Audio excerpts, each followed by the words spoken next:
ladies and gentlemen. Today I'm here to talk about The Secret History by Donna Tartt. Unfortunately, it has been quite a bit of time since I have read this book, so it's not going to be as in-depth as I would want it to be, but let's get started. This was published for the first time in 1992 with quite the cult following. This edition has 559 pages and very small font. Even though you can't see it, you'll have to take my word for it. This novel centers around our main character, Richard, who lives in California and is aching to get away from his family because he has nothing in common with them. He is kind of an intellectual who's striving to be a doctor, but it's just not working out. So his plan of attack is to attend a college on the other side of the country to get as far away as he can from his family. He applies to a college in New England and is accepted. He has no idea what he wants to study, but he has had interests in the classics and in Greek literature in the past, so he pursues that at this new college, only to find out that there is a very elite group of people studying Greek,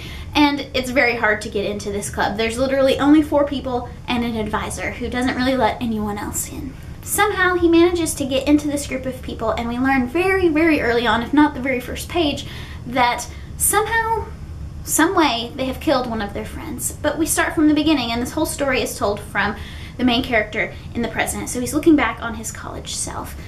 So this novel is essentially a murder mystery, but it's not your basic whodunit.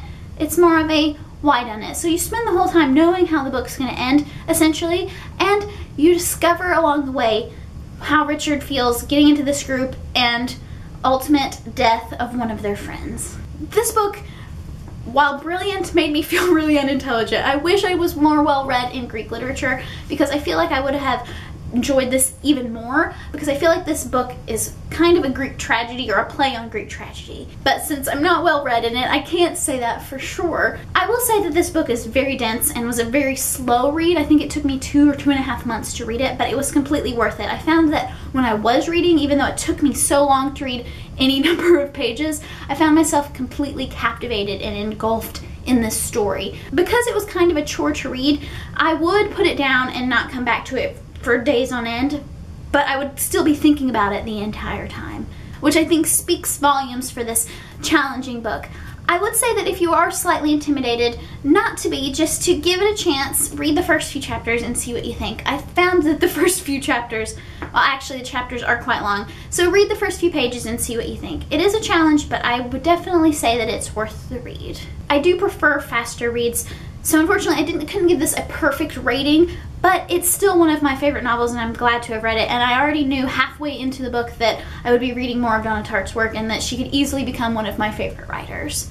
Aside from being slow, the only negative thing I have to say about this book is that it had an epilogue, which in my experience never works out super well, and in this case it wasn't my favorite, but it was a better epilogue than most. Overall, I would highly recommend this book if you're looking for a challenge. It is a haunting, gorgeous, tragic read that every book reader should at least try to read sometime in their life. Like I said, it's been quite some time since I read this book, but I hope that this was somewhat helpful and that encouraged you to go out and pick up The Secret History. And that's all that I have to say. I appreciate your watching, and as always, if you have any thoughts on anything that I said here today, please feel free to leave them in the comments below, and I will see you soon with a new video.